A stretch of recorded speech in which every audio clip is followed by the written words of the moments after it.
Hi, everybody. I hope you've had a really good week this week. We've been SOL testing this week, and mine finished today, so it's been a pretty rough one.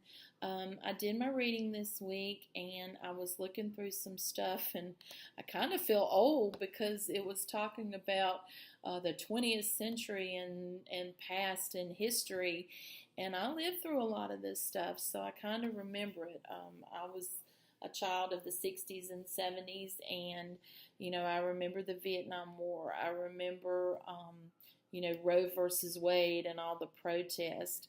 I remember having prayer when I was in school, and then all of a sudden it wasn't there anymore.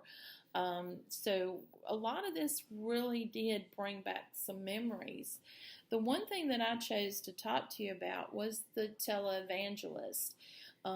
This was a big thing when I was growing up. We had the Reverend Jim Bakker, we had Reverend Falwell on television. I can remember Charles Fuller. I can remember Jimmy Swaggart being on TV. Um, Unfortunately, some of those, Swaggart and Bakker, ended up in pretty much disgrace and having to give up their ministries. But the one person I do remember and remember fondly was Reverend Billy Graham. I remember my mom always watching his crusades coming on TV, and of course, being a kid at that time, all I wanted to do was watch TV. I didn't want to watch, a minister, but I know she watched him with and did not move in front of the TV when he was on. During our readings, I was kind of surprised at the influence that Billy Graham had on presidents. It said that he had been an advisor from Eisenhower up through President Obama, and that, sometimes he, wasn't always in their good graces, but the majority of times they really did look up at him, and it spoke very highly of him that when he did pass away this past February, that he did have presidents in attendance to his funeral.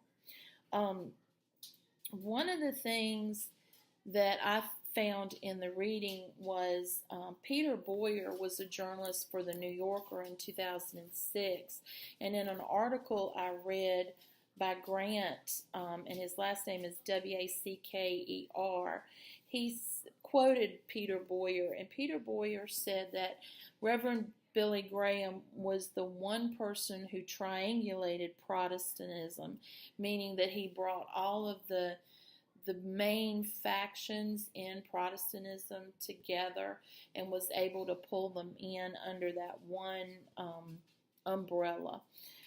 The other thing that I thought was interesting was Grant Wacker said only one person in the U.S. could get his mail delivered with just their first name put down and no mailing address. And it was a quote in there that I thought was pretty neat. It said in 1971, one of the kindergartners had written to Billy Graham telling them how much they enjoyed listening to him, and they said, "Tell Jesus hi for us." And that goes to even young kids being able to see that he did have a personal relationship with God. And I think that was the one thing about Billy Graham that most of us admired. He did truly seem to be a representative of God and a minister who wanted to do what God wanted. You guys, I hope you have a great week, and I've enjoyed having enjoyed this class with you guys, and I hope that your future at Liberty is just as great. Thanks a lot.